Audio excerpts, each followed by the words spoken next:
উপর রাগ আর কে খুশি? যে আল্লাহকে ভয় করে সে এটার পরোয়া করবে না। তা আল্লাহর ভয় যদি আমাদের ভিতরে থাকতো তা আমরা ওয়াজ মাহফিলে এইভাবে ছবি তুলতাম না। আল্লাহর ভয় যদি আমাদের মধ্যে থাকতো, বিবাহ শাদীতে যত অপসংস্কৃতি আমরা করি, যৌতুক দেওয়া, যৌতুক নেওয়া, হ্যাঁ, গান বাজনা করা, আরো কত রুসুম রেওয়াজ আমরা আবিষ্কার করে নিচ্ছি, এগুলো কিছুই আমরা করতে পারতাম না যদি আল্লাহর ভয় আমাদের মধ্যে থাকতো। আপনারা আমার কথা বুঝতেছেন না? আমার ওয়াজ এই মার্কা। হয়তো আপনারা সুরের অপেক্ষা করতেছেন যে হুজুর কখন সুর শুরু করবে। বাবা, আমরা সুর টুর পারি না। আল্লাহ রাসূল যেভাবে দ্বীনি কথা বলতেন, সাহাবারা যেভাবে দ্বীনি কথা বলতেন, আমরা সেভাবে বলার চেষ্টা করি। বুঝে আসেন এই কথা? আল্লাহ আমাদেরকে বুঝার তৌফিক দান করেন। তো আমি কোরআনে কারীমের একখানা আয়াতের অংশ বিশেষ তেলাওয়াত করেছি। আল্লাহ পাক বলেন, মান আমিলা সলিহা ফালিনাফসিহি। কোন মানুষ যদি ভালো কাজ করে, আমলে সলেহ করে, ভালো কাজ করে, সৎ কাজ করে, সত্য কথা বলে, হালাল খায়, নামাজ রোজা করে, মানুষের খেদমত করে, মা বাবার খেদমত করে, সমাজের উন্নতি করে, কোন মানুষ যদি এরকম ভালো কাজ করে, ফালিনাফসিহি, এটার ফল, এটার জাযা সে ভোগ করবে। ওমান আসা, আর কেউ যদি খারাপ কাজ করে, গুনাহ করে, নাফরমানি করে, মানুষকে কষ্ট দেয়, মা বাবাকে কষ্ট দেয়, স্ত্রীর হক আদায় করে না, সন্তানের হক আদায় করে না, হ্যাঁ, দেশের ক্ষতি করে, সমাজের ক্ষতি করে, এই যে গুনাহের কাজ করলো, এটার ফল ওই ব্যক্তিকেই ভোগ করতে হবে। ওমান আসা ফা আলাইহা। কোরআন শরীফের মধ্যে আল্লাহ পাক বলেন, ওয়ালা তাজিরু ওয়াজিরাতুন বিজরা উখরা। কিয়ামতের ময়দানে কেউ কাহারো পাপের বোঝা বহন করবে না, পাপের ভার কেউ কাহারোটা বহন করবে না। বর্তমানে সবচেয়ে বিধ্বস্ত, সবচেয়ে ধ্বংসপ্রাপ্ত, সবচেয়ে ক্ষতিগ্রস্ত, সবচেয়ে মারাত্মক নির্মম পরিস্থিতি, নির্মম অবস্থা চলতেছে যুবক যুবতীদের অবস্থা, তরুণ তরুণীদের পরিস্থিতি। যেদিন থেকে এই দেশে মোবাইল আসছে, যেদিন থেকে এই দেশে গ্রামে গঞ্জে ডিশ এন্টিনা ঢুকে গেছে, সেই দিন থেকে যুবক যুবতীদের মন মানসিকতার মধ্যে এক চঞ্চলতা, এক দিশে হারা মনোভাব তাদের মধ্যে সৃষ্টি হয়ে গেছে। বর্তমানে যারা আমরা অভিভাবক আছি, হয়তো আমাদের খবর নাই, আমাদের এই বাচ্চারা, আমাদের এই তরুণ স্টুডেন্ট যারা আছে, তারা কতটা ক্ষতিগ্রস্ত, কোন পথে যে তারা হাঁটতেছে, তাদের এই চলা, তাদের এই পথ কোথায় যাইয়া যে শেষ হবে। আহা, আল্লাহ মাবুদে আমাদের, আল্লাহ আমাদেরকে হেফাজত করে, আল্লাহ হেফাজত করে। একজন বিশেষজ্ঞ ডাক্তার, তাদের অভিমত হলো, বর্তমানে যারা যুবক তরুণ আছে, এদের মধ্যে ৮০ থেকে ৮৫% তরুণ যৌন রোগে আক্রান্ত। ৮০ থেকে ৮৫% যদি তরুণ যুবক যৌন রোগে আক্রান্ত হয়, তো আর কয়টা ছেলে সুস্থ আছে? এবং মেয়েদের মধ্যে, বিশেষ করে শহরের মেয়ে যারা, এবং যারা ডিশ দেখে, মোবাইল ব্যবহার করে, এই সমস্ত মেয়েদের মধ্যে ৩০-৩৫% মেয়ে আছে যারা যৌন রোগে আক্রান্ত। এই যে আমাদের যুবকগুলো, এই যে ডিশ এন্টিনা দেখে, অশ্লীল নেগেট ছবি দেখতে থাকে, মোবাইলের মধ্যে দিনরাত অশ্লীল ছবি দেখতে থাকে, নেট চালাইতে থাকে, ফেসবুক চালাইতে থাকে, এটার পরিণাম পরিণতি হচ্ছে এটাই যে সব দলে দলে যৌন রোগে আক্রান্ত হয়ে যাচ্ছে। একটু আগে যে আয়াত আমি পাঠ করছিলাম, যে ওমান আসা ফা আলাইহা, এভাবে কথা বললে ওয়াজ মাহফিল হবে কিভাবে? এখানে কি বাজার পড়ছে নাকি ভাই? হ্যাঁ,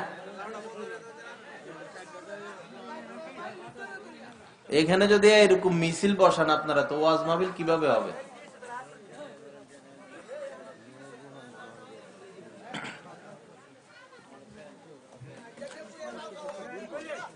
তো আমি যে আয়াতে কারিমা তেলাওয়াত করেছি, আল্লাহ পাক বলেন, ওমান আসা ফা আলাইহা, যে পাপ কাজ করবে পাপের ফল তাকে ভোগ করতে হবে। এই যে আমাদের বাচ্চারা স্কুল কলেজের স্টুডেন্ট হোক, মাদ্রাসার স্টুডেন্ট হোক বা কর্মজীবী হোক, এই যে দিনরাত অশ্লীল ছবি দেখতে থাকে, দিনরাত মোবাইল ব্যবহার করতে থাকে, মোবাইল টিপতে থাকে, এটা তো একটা পাপ কাজ, অপরাধ। এই অপরাধের দুনিয়াবি শাস্তি হচ্ছে এই যে এরা দলে দলে সব জনরোগে আক্রান্ত হয়ে যাচ্ছে। এদের মধ্যে শত শত যুবক সমাজে পাওয়া যায় যারা বিবাহ করতে অক্ষম, স্ত্রীর হক আদায় করতে এরা অক্ষম। কেন? যখন তারা অশ্লীল ছবিগুলো দেখতে থাকে, নিজেদেরকে এরা কন্ট্রোল করতে না পেরে এক পর্যায়ে বিভিন্ন ধরনের পাপাচারের মধ্যে লিপ্ত হয়ে যায়। ওই পাপেরই পরিণামে পাইকারি হারে আমাদের যুবক সমাজ ধ্বংস হয়ে যাচ্ছে, শেষ হয়ে যাচ্ছে। আল্লাহ আমাদেরকে বুঝা এবং আমল করার তৌফিক দান করেন। এজন্য বাবারা আসুন, পাপ বাপকে ছাড়ে না, পাপ বাপকে ছাড়ে না। পাপ এমন জিনিস, আমি যত গোপনে করি, একেবারেই অন্ধকার রাত্র, হ্যাঁ, আমার ঘর আরেক অন্ধকার, ঘরের ভিতরে রুম বন্ধ কইরা রুমের ভিতরে ঢুইকা যদি আমি কোনো পাপ কাজ করি, পাপ এমন জিনিস, এটা প্রকাশ হয়ে যাবে। পাপের আসর মানুষের চেহারায় ভাসতে থাকে। সীমাহুম ফি ওয়ুজুহিহিম মিন আসারিস সুজুদ। যারা নেককার মানুষ, নামাজি মানুষ, তাদের চেহারায় নেক ভাসতে থাকে। দেখলে বোঝা যায় যে এই মানুষটা নেক, এই মানুষটা সৎ, এই মানুষটা আল্লাহওয়ালা বুজুর্গ। আর যে লোকটা চোর, খারাপ, সন্ত্রাস, মাস্তান, বাটপার, সন্ত্রাসী, মাস্তানি করে বেড়ায়, অপকর্ম করে বেড়ায়, এটা কেউ বলতে হবে না, পরিচয় করাইয়া দিতে হবে না এই লোকটা খারাপ। তার চেহারা বলে দিবে যে এই লোকটা খারাপ। তার সুরতটাই পাপের পাপীদের মতো হয়ে যাবে সুরত। আল্লাহ আমাদেরকে হেফাজত করেন। এজন্য ভাইরা, বন্ধুরা, বাবারা, আসুন আমরা পাপ কাজ পরিহার করি, পাপ কাজ পরিহার করি। যারা মদ খায়, নেশা করে, গাঁজা খায়, হিরোইন খায়, পেন্সিডেল খায়, এদের জীবন তো, এদের শেষ পরিণাম তো এই হয় যে পকেটে টাকা পয়সা যা ছিল এগুলো একসময় শেষ হয়ে যায়, চাকরি বাকরি করে থাকলে চাকরি বাকরি শেষ হয়ে যায়, ব্যবসা বাণিজ্য করে থাকলে ব্যবসা বাণিজ্যের মধ্যে লাল বাতি জ্বলে, জায়গা জমি বাহিরে যা ছিল এগুলো একসময় বিক্রি করতে হয়, এরপরে ঘর বিটাটাও তার বিক্রি করতে হয়, এরপরে দেখা যায় রাস্তায় রাস্তায় ঘুরতে ঘুরতে একসময় মারা যায়। কালকেও দেখলাম এক লোক না, কয়েকজনকে দেখলাম রাস্তার পাশে কোন রকম পড়ে আছে, নেশাখোর, সব হারাইয়া ফেলছে। যারা নেশা করে, নেশাখোর, তাদের মরণ রাস্তাঘাটে হয়। আল্লাহ জানে তারা ইমানের সাথে যাইতে পারে কিনা। আল্লাহ আমাদেরকে বুঝার তৌফিক দান করেন। মাদকের যে ছয়লাভ সমাজে, আমরা অভিভাবকরা যদি ঘুমিয়ে থাকি, আমরা যদি সচেতন না হই, আমরা যদি আমাদের বাচ্চাদের ব্যাপারে সজাগ দৃষ্টি না রাখি, আমার ভাই, আগের জামানা আর এখনকার জামানা এক নয়। একজন 80 বছরের বুড়া মিয়া যা বুঝে, 8-10 বছরের পোলা এর থেকে বেশি বুঝে। বর্তমান 8-10 বছরের পোলা পায় এর থেকে বেশি বুঝে, আরো সে আনা। 60 বছরের একজন মহিলা যা বুঝে, 10-12 বছরের একটা মেয়ে এর থেকে বেশি বুঝে। যুগ জামানা খারাপ, যুগ জামানা খারাপ। এই জন্য আমাদের দায়িত্ব হলো সন্তানদের ব্যাপারে সতর্ক হওয়া, সচেতন হওয়া, সাবধান হওয়া। আমরা মনে করি দুইটা জিনিস সন্তানদের ক্ষেত্রে আমরা গুরুত্ব দেই সমাজের মধ্যে স্বাভাবিকভাবে। এক, গুরুত্ব দেই যে আমি তো একসময় মরে যাব, আমার এই সন্তান কি খাবে, থাকবে কোথায়, তার ভবিষ্যৎ কি, এই চিন্তা করে সন্তানের জন্য কিছু সম্পদ জোগাড় করার চেষ্টা করি, ঘর বাড়ি করে দেই, জায়গা জমি লইয়া দেই, ব্যবসা বাণিজ্য ধরে দেই, এই কাজটা করা হয়। আরেকটা কি করা হয়, পড়াশোনার ব্যাপারে চেষ্টা করা হয় যে ছেলেটা যেন, মেয়েটা যেন শিক্ষিত হয়, একটা ভালো চাকরি বাকরি করতে পারে, সমাজে দুই একটা কথা বলতে পারে। আমাদের সমাজের মা বাবা, অভিভাবকরা সন্তানের ক্ষেত্রে এই দুইটা ফিকির করে, তার ভবিষ্যতের চিন্তা করে এবং তার পড়াশোনা করা, এই দুইটা জিনিস ভালো, এই দুইটা জিনিসের ফিকির করা অবশ্যই ভালো। কিন্তু যেই ফিকিরটা না করার কারণে অভিভাবক বৃন্দ, যেই ফিকিরটা না করার কারণে একটা সন্তান দুনিয়াতেও সে মা বাবার গলার কাটা হয়ে যাবে, আখেরাতে সে মা বাবার জাহান্নামে যাওয়ার কারণ হয়ে যাবে, সেই ফিকিরটা মা বাবা সাধারণত করে না। সেটা কি? সন্তানের চরিত্র, আখলাক চরিত্র ঠিক রাখার ফিকির।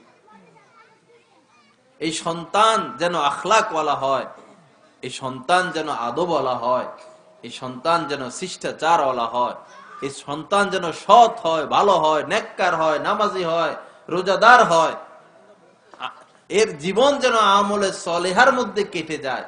এই ফিকির আমাদের অভিভাবকদের একেবারেই কম, একেবারেই কম, একেবারেই কম। যার কারণে দেখা যায় পড়াশোনা করাই, টাকা পয়সা রেখে দেই, ঘরবাড়ি করে দেই, জায়গা জমি কিনে দেই। আমি যখন বুড়া হই, আমি মা আমি বাপ যখন বুড়া হই, তখন যে মুহূর্তে আমার সন্তানের থেকে একটু সাহায্য সহযোগিতা করা দরকার, ওই সময় আমার সন্তান আমাকে আর চিনে না, আমাকে আর দাম দেয় না, আমাকে আর মূল্যায়ন করে না। আহা, কত বুড়া মানুষ আছে সমাজে, কত অসহায়, গ্যাস্ট্রিকের ব্যথায় বুক জ্বলতে থাকে, নিজের কোনো ইনকাম নাই, ছেলের পিছে পিছে ঘুরে, ছেলে 2টা টাকা দিয়ে একটা ট্যাবলেট কিনে দেয় না। বুড়া মানুষ মন চায় বিকাল বেলা 1 কাপ চা খাই, সম্পদ যা ছিল সব সন্তানের পিছে খরচ করছে, কিন্তু এই সন্তান বাপের যে একটু হাত খরচ দিবে 2-4 টাকা, 500 টাকা, 100 টাকা, এই মন মানসিকতা এই সন্তানের নাই।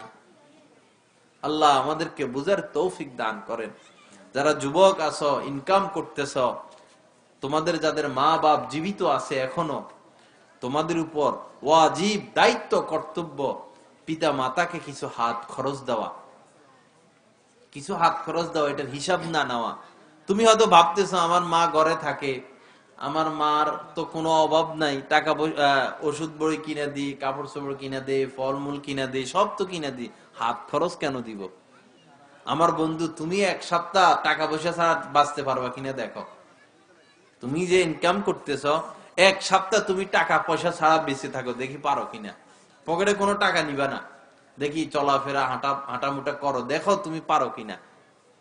টাকা এটা অনেক বড় মূল্যবান একটা সম্পদ। যখন বুড়িরা ঘরে থাকে, দাদি নানিরা, তো অনেক সময় নাতনিরা বেড়াইতে আসে, হ্যাঁ, মেয়ের ঘরের বাচ্চারা বেড়াইতে আসে, অনেকে বেড়াইতে আসে, তখন নানিরা ভাবতে থাকে, হায় রে, আমার কাছে যদি 10টা টাকা থাকতো, আমার এই নাতিনের হাতে দিতে পারতাম। নাতি কান্নাকাটি করে, তো দাদি ভাবে, হায় রে, যদি কিছু টাকা থাকতো, কিছু কিনে দিতে পারতাম, আমার কাছে তো কোনো টাকা নাই। তো এই জন্য পিতা মাতা বড় বয়স হয়ে গেলে পিতা মাতাকে কিছু হাত খরচ দেওয়া, এটা ওয়াজিব দায়িত্ব আমাদের। বাপকে পিতার হাতেও সাপ্তাহিক হোক, সাপ্তাহিকে ভালো, বা মাসিক হোক, পিতার হাতের মুঠে কিছু টাকা ঢুকে দেওয়া, যে আব্বা এগুলো আপনি খরচ করবেন, এটা আপনার ওষুধের বিল না, এটা আপনার জামা কাপড়ও না, এটা আপনার খাওয়া খরচও না, এটা আপনার যা ইচ্ছা আপনি তা করবেন। বুঝে আসে না কথা? যদি বাবা এরকম মা বাবাকে দিতে পারো, তো মনে রাখো তুমিও একদিন অসহায় হয়ে যাবা। ওই দিন তোমার হাতেও তোমার সন্তান এভাবে টাকা দিয়ে দিবে। এটা হলো দুনিয়াবি ফায়দা। আর আখেরাতের ফায়দা হইলো আল্লাহ তো দেখতেছেন, আল্লাহ তোমার সম্পদের মধ্যে কোনো কমতি করবে না। আল্লাহ আমাদেরকে বুঝা এবং আমল করার তৌফিক দান করে। বর্তমানে মনে করেন এখানে তো বেশিরভাগ বয়স্ক মানুষই দেখতেছি। 100 জন বয়স্ক মানুষকে যদি একটা ঘরে নেওয়া হয়, এরপরে যদি জিজ্ঞাসা করা হয় আপনারা সবচেয়ে বেশি কষ্ট কাদের থেকে পান, কথা খেয়াল করে শুনতে হবে, নাহলে পরেরটা বুঝবেন না। 100 জন বয়স্ক মানুষকে যদি ঘরের মধ্যে নিয়ে জিজ্ঞেস করা হয়, পৃথক পৃথক, একা একা, গোপনে, এই শর্তে যে কাহারও কাছে বলবো না, আপনি শুধু গোপনে আমার কাছে বলেন যে দাদা, চাচা, আপনি সবচাইতে বেশি কষ্ট কার মাধ্যমে পান, ওই দাদা এবং চাচা বলবে আমার বৌমার থেকে, অথবা বলবে আমার ছেলের থেকে, অথবা বলবে আমার মেয়ের থেকে। 100 জনকে যদি এভাবে জিজ্ঞেস করেন, কমসে কম 90 জন থেকে 95 জন বলবে আমার বৌমার থেকে, অথবা আমার ছেলের থেকে, অথবা আমার মেয়ের থেকে আমি সবচেয়ে বেশি কষ্ট পাই। কথা আমি সত্য বললাম না মিথ্যা বললাম? আহা, একটু চিন্তা করা উচিত আমাদের যুবকদের। ও আমার যুবক, তোমারও এখন হয়তো সন্তান আছে, তুমি তোমার সন্তানের জন্য কত কষ্ট করো। তোমার চিন্তা করা উচিত, তুমি এক সময় এরকম ছোট বাবু ছিলা, তোমার যে বুড়া মা বুড়া বাপ তোমার জন্য এরকম কষ্ট করছিল। তুমি যেরকম তোমার সন্তানের দিকে তাকাইয়া স্বপ্ন দেখো, সুখ গ্রহণ করো, সুখ শান্তি আস্বাদন করো, তোমার মা বাবাও তোমাকে কোলে নিয়া নিয়া তোমার এই মুখের দিকে তাকাইয়া তাকাইয়া স্বপ্ন দেখতো, শান্তি পাইতো। কিন্তু আজ তোমার এই মা বাবা কত অসহায়, বৃদ্ধ হয়ে গেছে, ওষুধে কত কষ্ট পায়, পোশাক আশাকে কত কষ্ট পায়, হ্যাঁ, পান খাওয়ার মতো পয়সা তাদের হাতে নাই, 1 কাপ চা খাওয়ার মতো পয়সা তাদের হাতে নাই। তুমি সন্তান, তুমি এত নিষ্ঠুর, হ্যাঁ, তুমি এত নিষ্ঠুর, তুমি মা বাবার খবর নাও না। বহু সন্তান তো এরকম আছে, বিবাহ করে শ্বশুর বাড়িতে চলে যায়, বিবাহ করে শ্বশুর বাড়িতে থাকে, বা মা বাবা শেষ সম্পদটা বিক্রি করে ছেলেরে বিদেশে পাঠায়, ছেলে বিদেশে যাইয়া শ্বশুর বাড়িতে টাকা পাঠায়। কোথায় টাকা পাঠায়? শ্বশুর বাড়িতে। মা বাবাকে বিশ্বাস করে না। আহা, সমাজের অবস্থা। আল্লাহ আমাদেরকে হেফাজত করেন। মা বাপ চোখের পানি ছাড়তে থাকে। ও আমার যুবক, তোমার দ্বারা যদি তোমার মা বাপের চোখ থেকে 1 ফোঁটা চোখের পানিও বাইর হয়, মনে রাখবা আমি বলে যাচ্ছি, এটার প্রতিশোধ আল্লাহ দুনিয়াতে তোমার থেকে নিবেন। মানুষ বহু গুনাহ করে, বহু নাফরমানি করে, আল্লাহ চাইলে শাস্তি দুনিয়াতে দিতে পারেন, দেন, না চাইলে আখিরাতে তাকে শাস্তি দিবেন। কিন্তু যারা মা বাবাকে কষ্ট দেয়, মা বাবার নাফরমানি করে, মা বাবার চোখের পানির কারণ হয়, মা বাবার দিলটা জ্বালাইয়া দেয়, এই নাফরমানদের শাস্তি আল্লাহ পাক দুনিয়াতে দেন। তাকে শাস্তি সাজা দিবেনই, তার কোনো রক্ষা নাই, তার কোনো রক্ষা নাই, সে শাস্তিগ্রস্ত আযাবগ্রস্ত হবেই হবে। কয়দিন আগে আমাদের এলাকায় 1 লোক মারা গেছে। মারা যাওয়ার পরে শুনলাম তার সুন্দর সংসার ছিল, স্ত্রী ছিল, মেয়ে ছিল, চাকরি বাকরি করত, ব্যবসা বাণিজ্য করত। তো কোনো কারণে সে তার মাকে একটা লাথি দিছিল। মাকে কি দিছে? লাথি দিছে। এরপরে আস্তে আস্তে তার ব্যবসা বাণিজ্য শেষ হয়, সে অসুস্থ হয়ে যায়, ইনকাম কমে যায়। যে বউয়ের মায়ায়, যে বউয়ের মহব্বতে, যে বউয়ের প্রেমের টানে মাকে লাথি দিছিল, সেই বউ দেখলো স্বামীর ঘরে কি নাই, ইনকাম নাই, আমারে খাওয়াইতে পারে না, অসুস্থ, রোগ, বউ বস গাট্টি গুট্টি বাইন্দা চলে গেছে। পরে এলাকার মানুষ কোন রকম চাঁদা চুদা উঠাইয়া মেয়েরে বিবাহ দিয়ে দিছে। এই লোক তো অসুস্থ হয়ে গেল। পরে মারা যাওয়ার পরে শুনলাম সে জীবনে, এই লাস্ট জীবনে আয়সা কখনো ঘুমাইতে পারে নাই, লম্বা হইয়া শুইয়া, মানে পায়ে তার এমন একটা রোগ হইছে, শুইতে সে পারতো না, বৈশা জীবন কাটাইয়া দিছে, সারা জীবন বৈশা কাটাইয়া দি। ঘুমাইছে কিছু সময়, এমন ভাবে ঘুমাইছে যে তার গড়বিটাটাও ছিল না, গড়বিটাও হারাইয়া ফেলছে। কোথায় যেন রাস্তার পাশে এক জায়গায় চেয়ারে বসে কোন রকম জীবন কাটাইয়া দিছে। এটা তো চাক্ষুষ বাস্তব কথা বললাম, শুনাইলাম, মা বাবার নাফরমানি করার জন্য। আল্লাহ আমাদেরকে হেফাজত করেন।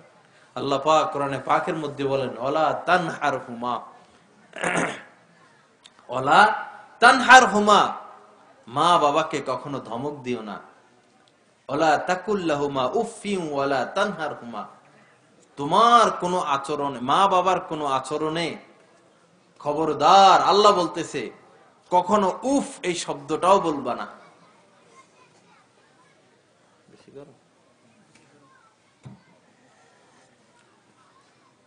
কালকে তো আজকে তো হাসপাতালে ভর্তি হওয়ার কাম করছে না।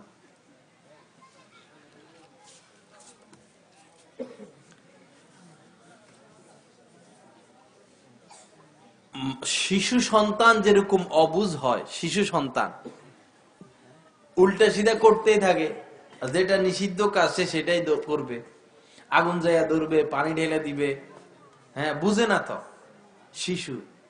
মানুষ যখন বুড়া হইতে থাকে, বয়স বাড়তে থাকে, তো মানুষ সাইজে ছোট হইয়া যায় না, দিন দিন সাইজে ছোট হইয়া যায়, জ্ঞান বুদ্ধি কমতে থাকে, মানে সে পূর্বের অবস্থায় ফিরতে থাকে, শিশু হইয়া যায়, বুঝ বুদ্ধি কমে যায়, শুধু উল্টা সিধা কাজ করে। তো এই জন্যই মা বাবা বুড়া হইলে উল্টা সিধা কাজ করবে। এজন্য আল্লাহ পাক কোরআনে আমাদেরকে বলে দিচ্ছেন, ওয়ালা তাকুল্লাহুমা উফ ওয়ালা তানহারহুমা, যে মা বাবা যেহেতু জ্ঞান বুদ্ধি কমে যাবে শেষ বয়সে, উল্টা সিধা করবেই, ভুল ভ্রান্তি করবেই। তুমি সন্তান কষ্ট পাওয়ার মতো আচরণ তোমার মা বাবার দ্বারা সংগঠিত হবেই, এই আয়াতের আলোকে প্রমাণ হয়। এজন্য আল্লাহ বলে দিছেন যে তাদের কোনো আচরণে উফ শব্দটাও যেন তোমার মুখ দিয়া বাহির না হয়। এবং কখনো যদি তুমি বিরক্ত হয়ে যাও, ঘরে প্রস্রাব করে দেয়, পায়খানা করে দেয়, বাড়াবাড়ি করে, হ্যাঁ তর্ক বিতর্ক করে, ঝগড়া করে, যদি এরকম হয় তো ওয়ালা তানহারহুমা, খবরদার তোমার মা বাবাকে কখনো গালি, হ্যাঁ ধমক দিও না, ধমক দিও না। আমি যে এলাকায় থাকি ওইখানের এক মহিলা মনে 15-20 দিন আগে আত্মহত্যা করতে গেছে। বুড়া মহিলা, হাঁটতে পারে না, মানে আত্মহত্যা কেমনে করবে? পরে ময়মনসিংহ আপনাদের কিশোরগঞ্জের এই রোডে যাইয়া মহিলা শুয়ে গেছে। এই যে লোকটার ছবি তুলতেছে গেলে দাঁড়ায় দাঁড়ায়।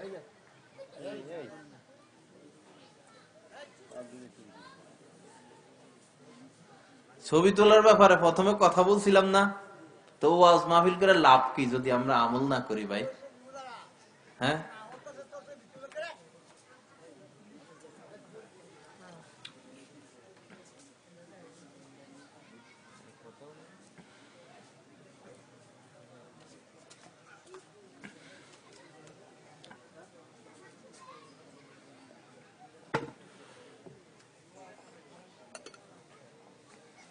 আল্লাহ আমাদের সকলকে মাফ করেন।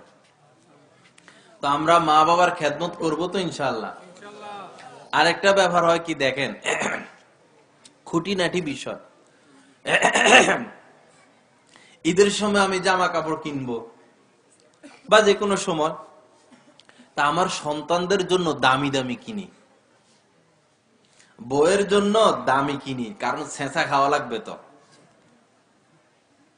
আর মা বাবার জন্য কি দামিটা কিনে?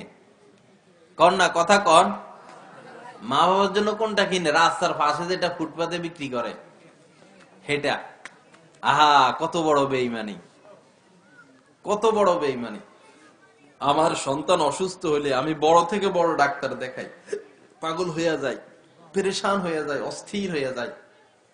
আর আমার মা বাবা অসুস্থ হইলে আচ্ছা ডাক্তার দেখামু আর কি, ওষুধ কিনবো আর কি। বুড়া মানুষ সারা বছর তো অসুখে হুকুর হুকুর কাজ দেয়, বুড়া মানুষের অসুখে তো এই ডাক্তার দেখামু দেখামু, ওষুধ কিনবো কিনবো করে 10-15 দিন এভাবে চলে যায়। দেখাইলেও কোন রকম ডিসপেন্সারি থেকে ওষুধ 2 টাকার 5 টাকার ট্যাবলেট আইনা দিই, ভিক্ষুকের মতো এভাবে ছোড়া মারে মা বাবার দিকে। আমার বন্ধু তুমি ভুলে যাইও না, আল্লাহ তোমাকে দেখতেছেন।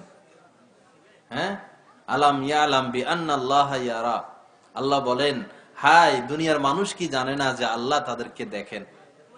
হ্যাঁ আসমাউ ওয়া আরা, আল্লাহ নিজে বলতেছেন এই বান্দারা আমি সব শুনি, আর সব দেখি, সব দেখি। তুমি তোমার মা বাবার সাথে কেমন আচরণ করো আমি আল্লাহ দেখতেছি। তোমার সন্তান তোমার সাথে এর থেকে ভালোটা করবে না, বরং যুগ জামানা যা আসতেছে গলা টিপে টিপে ঘরের থেকে বাইর করবে। এখন তো ছবি এমন ভাবে, ছবির মানে কাহিনী আশ্চর্য বিষয়, নিজের ছবি নিজে তোলে যে এটারে কি কয়, সেলফি। বাপ মারা গেছে, মাত্র শেষ নিঃশ্বাস ত্যাগ করছে মাত্র, এখন ইন্নালিল্লাহ পড়বে না? দুঃখে কষ্টে ইচ্ছা করে তো কান্দা যাবে না, কিন্তু কষ্টে একটু চোখের পানি আসবে না? পত্র পত্রিকা আসে, বাপ মাত্র মারা গেছে, বাপ মারা যাইতেছে, এখন বাপের লাশের কাছে যাইয়া সেলফি তোলে। বাপ কেমনে মারা যায়? বাপের মরা ছবির সাথে সেলফি তুইলা এটার আবার ফেসবুকে ছাড়তেছে। আফসোস, ছবি তোলা এরকম রোগ হয়ে গেছে। এক লোক বিমান অ্যাক্সিডেন্ট করলো, পাইলট রক্তাক্ত, মারা যাবে বাঁচবে কোনো এটার নিশ্চয়তা নাই, তার এখন চিকিৎসার দরকার। কারণ সে ভাবতেছে মরি না বাঁচি, নিজের স্মৃতিটা অন্তত সমাজে থাকুক। এই মরা অবস্থায় ছবি তুইলা, এই মরা অবস্থায় সেলফি তুলতেছে সে।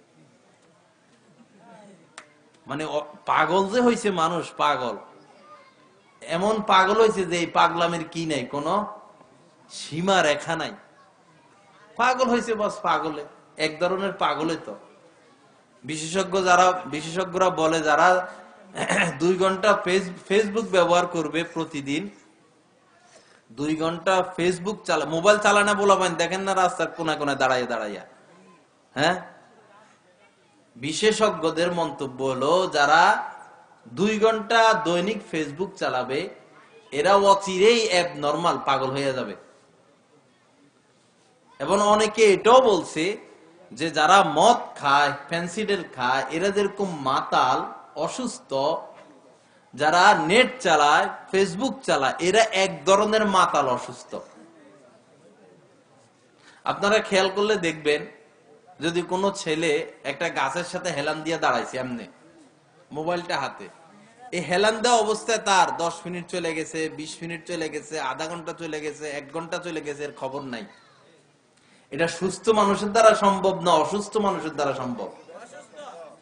মা ভাত রেডি করে, ডিম বাজি করে, গরম ভাত, বাবা ভাত খাইয়া যা, ভাত খাইয়া যা, বাপের হাতে তো মোবাইল, টিপতে আছে টিপতে আছে টিপতে আছে, ফেসবুক চালাইতে আছে, নেট অশ্লীল নেগেট ছবি দেখতে আছে। ভাত ঠান্ডা হয়ে এটা পান্তা ভাত হইয়া যায়, সন্তানের খাওয়ার কি আসে না, সময় আসে না। এমন এক যন্ত্র ইহুদি খ্রিস্টান আমাদের হাতে দিয়ে দিছে। এটারে ফ্যাস্টিজ মনে করে, কে কত দামি মোবাইল ব্যবহার করতে পারবে। পোলাপান এটারে কি মনে করে, গৌরব, গর্ব গৌরব, কে কার থেকে বড় মোবাইল নিতে পারবে, কে কার থেকে বড় সেট ব্যবহার করবে, কে দৈনিক কত এমবি ব্যবহার করতে পারে, এটারে ফ্যাস্টিজ মনে করছে। অপকর্মের নাম ফ্যাস্টিজ, হ্যাঁ, অপকর্মের নাম ফ্যাস্টিজ। কি বলেন?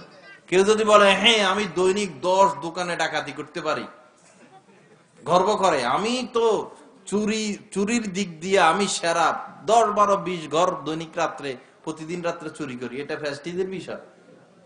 কি বলেন? কেউ যদি আইসা বলে যে এই তোরা বেড়ারা গোল্ড কয়টা খাস, আমি 10, 12 প্যাকেট খাইয়ে ফেলি, এরকম গর্ব গৌরব করতে কাউকে দেখছে? তো এই অপকর্মগুলো করে গর্ব গৌরব করে না, তো মোবাইল চালানো এটা কি? মোবাইলে দে উলঙ্গ উলঙ্গ নারী দেখতে থাকে, কোথায় কোন মেয়ে দর্শনের শিকার হয়েছে, কোথায় কোন নায়িকার কি হয়েছে, এই সারাদিন মোবাইলে এগুলো যে দেখে, এটা লজ্জার বিষয়, এটা অপমানের বিষয়, এটা লাঞ্ছনার বিষয়, এটা ঘৃণার বিষয়, এটা মানে কি নিজের জীবনকে শেষ করার বিষয় না, এটা গর্ব গৌরবের বিষয়। কথা বলেন না কেন ভাই? আপনারা আমার কথা বুঝেন না? না সুরের অপেক্ষা করতেছেন, বক্তা কখন সুর টান দিবে? হ্যাঁ, এখন তো ওয়াজ মাহফিল একটা, এটাও একটা এরকম হয়ে গেছে আর কি। কম্বলের পশম যদি সাফ করা শুরু করে, কম্বল থাকবে?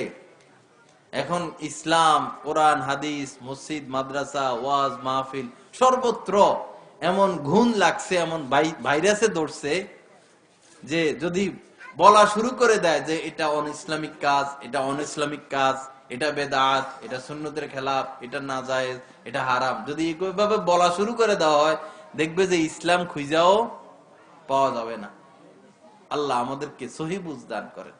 মানুষও এরকম হয়ে গেছে, বক্তা ওয়াজ করলে কয় দেখি, আরে বাপরে এত বড় হুজুর আনছে, এত সুন্দর কণ্ঠ, হ্যাঁ, বক্তা কণ্ঠশিল্পীরে দাওয়াত দিচ্ছেন, তাহলে গানেরে আসর করেন, বড় বড় কণ্ঠশিল্পীরা আয়সা সঙ্গীত গান। হ্যাঁ, দিন কিভাবে রাসূল পেশ করতেন, দিনের কথা রাসূল কিভাবে বলতেন, সাহাবায়ে কেরাম দিনের কথা মানুষকে কিভাবে বলতেন, আজকে সেই নমুনা সেই নজির কোথায়? কেউ যদি সেই তরিকায় মানুষকে দিনের কথা বলতে চায়, মানুষ বুঝতে চেষ্টা করে না, কয় এটা নতুন আবার কোথা থেকে বাইর হইল, এটা আবার কি? আল্লাহ আমাদেরকে হেফাজত করেন। তো যাই হোক বাবারা, আসুন আমরা সন্তানের চরিত্রের ব্যাপারে সতর্ক হই। সন্তানের চরিত্র, সন্তানের ক্ষেত্রে শুরুতে আমি বলছিলাম দুই বিষয় মা বাবা খেয়াল রাখে সন্তানের। এক বিষয় হলো তার পড়াশোনা, দ্বিতীয় বিষয় হলো তার ভবিষ্যৎ নিয়ে চিন্তা করে। আমি যেটা বলছিলাম, যেই কারণে সন্তান নষ্ট হয়ে যায়, যেই কারণে বুড়া হইয়া মা বাপ সন্তানের থেকে কোনো খেদমত পায় না, সেই কারণ হচ্ছে সন্তানকে চরিত্র শিক্ষা না দেওয়া। এজন্য আমাদের দায়িত্ব হলো সন্তানকে চরিত্র শিক্ষা দেওয়া। আমার সন্তান যেন নষ্ট না হয়, আমার সন্তান যেন নাস্তিক না হয়, আমার সন্তান যেন কোনো সন্ত্রাসী দলে যোগ না দেয়, আমার সন্তান যেন কোনো রাজনৈতিক দলে যোগ না দেয়, এটা আমার খেয়াল রাখতে হবে। সন্তান যদি কোনো রাজনৈতিক দলে যোগ দিয়ে দেয়, সে কি আর পড়ালেখা করবে? সে তো নেতা হবে, নেতৃত্ব দিবে। হ্যাঁ, সন্তান যদি কোনো সন্ত্রাসী দলে যোগ দেয়, সে তো আর পড়াশোনা করবে না। আল্লাহ আমাদের সকলকে বোঝা এবং আমল করার তৌফিক দান করেন। আমার ভাইরা, সন্তানকে সুশিক্ষা দেই। একটা সন্তান যখন দুনিয়াতে আসে, মায়ের পেট থেকে ভূমিষ্ঠ হয়, তখন তার উপরে 5টা সুন্নত। মা বাবার দায়িত্ব হলো কতক্ষণ হুজুর আইছে, মা সন্তান দুনিয়াতে আসলে মা বাবার উপরে 5টা দায়িত্ব, 5টা সুন্নত। প্রথম কি? ডান কানে আজান দেওয়া, বাম কানে একামত দেওয়া।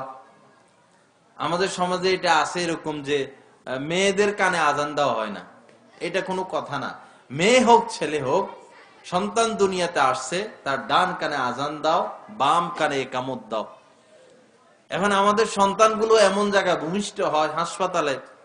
ডাক্তাররা তো সিজার ছাড়া কিছু বুঝে না। সুস্থ একজন মানুষরাও হাসপাতালে নিলে হেদের মাথায় ঢুকছে শুধু কি পেট কাটা, পেট কেটে কেটে মানুষ বাইর করো।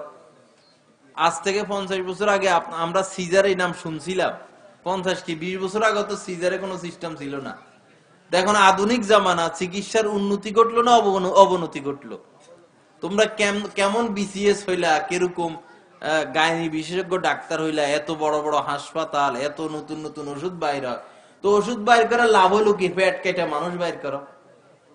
হ্যাঁ, তো চিকিৎসার মান কমলো না বাড়লো? আসলে এদের হলো একটা ধান্দা। এরা উল্টে ইনজেকশন মারে, মানে ব্যথা উঠলে যেন মহিলাদের ব্যথা আর না উঠে, তো এরা ইনজেকশন মারিয়া দেয়, পরে ব্যথা বন্ধ হয়ে যায়। পরে এরা বলে বাচ্চা ভিতরে পায়খানা করে দিছে, বাচ্চা অক্সিজেন পায় না, তারপরে দিয়ে এই সমস্যা সেই সমস্যা, সিজার করা ছাড়া কোনো রক্ষা নাই। তখন মানুষ নিরুপায় কি করবে? হ্যাঁ, আল্লাহ আমাদেরকে হেফাজত করেন। আসলে আমরা নাফরমানি এত বেশি করি, আল্লাহ পাকের সাথে নাফরমানি এত বেশি করি, যার কারণে কোথায়ও আমরা শান্তি পাই না। যেদিকে যাই অশান্তি, যেদিকে যাই পেরেশানি, যেদিকে যাই শুধু মানুষ কিভাবে চুইসা নিয়ে যাবে। আমি যেরকম আরেকজন থেকে চুইসা নেই, আমার থেকেও আরেকজনের চুইসা নিয়ে যায়। হ্যাঁ, এই চোষা চুষিয়ে চলতেছে বর্তমান সমাজে। আমাদের এক এলাকায় এরকম হাসপাতাল, তো মহিলার সন্তান হবে, একবারে জানাশোনা কথা। ডাক্তাররা বলতেছে কি সিজার করতে হবে, নাহলে রোগী বাঁচবে না। আচ্ছা এখন কি করবো অভিভাবক? দেন ডাক্তার সাহেব সিজার করেন। অপারেশন থিয়েটারে ঢুকাইলো, ঢুকানোর সাথে সাথে আল্লাহর কি কুদরত, বাচ্চা হইয়া গেল সিজার ছাড়া। ডাক্তারে কি করলো, ওই ইনজেকশন মাইরা মহিলারা অজ্ঞান কইরা পেট কাটছে, কাইটা পেটের আবার সিলাই দিছে। সিলাই দিয়া পরে বিল উঠাইছে 30-35 হাজার। কি হয়েছে? বাচ্চা সিজার হয়েছে। এখন মহিলা কয় আমার তো মনে আছে আমার বাচ্চা নরমাল হইলো, আমার পেট কাটলো কেন ডাক্তারে?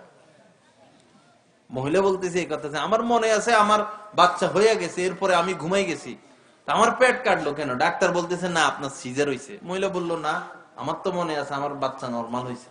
খাইলো নি পেস? আহা, এই অবস্থা হইয়া গেছে সমাজ। যাই হোক, তো সন্তান দুনিয়াতে আসলে কয়টা সুন্নত?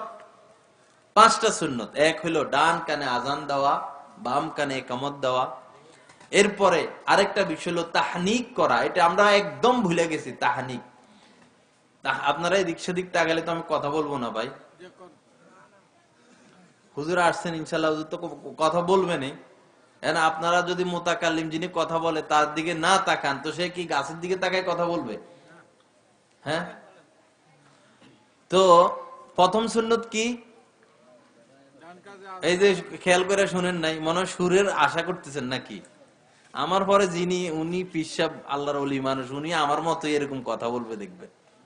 হক এখনো জিন্দা আছে দুনিয়াতে, হক এখনো জিন্দা আছে, কিয়ামত পর্যন্ত থাকবে। কিন্তু আমরা কোপাল পড়ারা হক বুঝি না, আমরা এডিশনাল একটা কমার্শিয়াল হয়ে গেছে, কমার্শিয়াল। হক বুঝি না, হক তালাশ করি না আমরা। তো সন্তান দুনিয়াতে আসলে প্রথম সুন্নত কি? ডান কানে আজান দেওয়া, বাম কানে একামত দেওয়া। এরপরে তাহানিক করানো।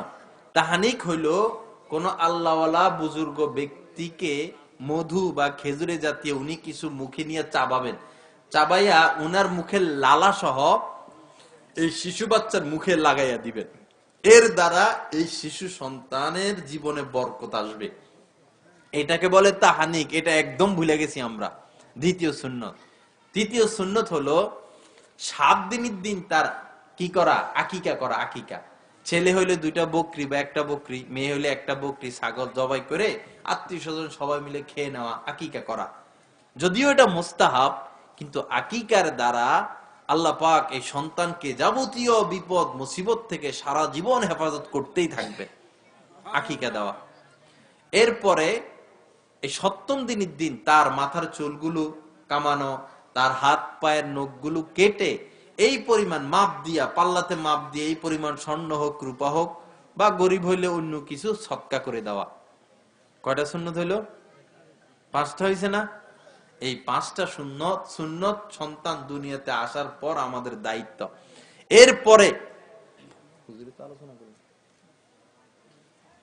এরপরে টানা আমার লক্ষ্য রাখতে হবে আমার এই সন্তান যেন কোনো গুনাহের কাজে লিপ্ত না হয়, কোনো অপকর্মে লিপ্ত না হয়, কোনো গুনাহের পথে না হাঁটে। ছেলে হইলে মেয়েদের সাথে মিশতে দেওয়া যাবে না, মেয়ে হইলে ছেলেদের সাথে মিশতে দেওয়া যাবে না। ছোট থেকেই সন্তানকে এভাবে লালন পালন করে করে বড় করতে হবে। এরপরে যখন স্কুলে পড়তে দিব, তখন খেয়াল রাখতে হবে স্কুল সহশিক্ষাওয়ালা কিনা, মানে ছেলে মেয়ে একসাথে পড়ায় কিনা। যে স্কুল কলেজে ছেলে মেয়ে একসাথে পড়ে, সেই স্কুল কলেজে পড়ালেখা করানোর চেয়ে এই সন্তানগুলোকে জবাই করে দেওয়া আরো ভালো। কারণ ওইখানে তো প্রেম প্রীতি ভালোবাসা চয়েস এই ছাড়া আর ওখানে কিছুই খুঁজে পাওয়া যাবে না। স্বশিক্ষা বর্জনীয় বিষয়, এটা হারাম। স্বশিক্ষা আমাদেরকে বর্জন করতেই হবে, করতেই হবে। এই না হলে সমাজ বেশি দিন আর টিকে থাকবে না।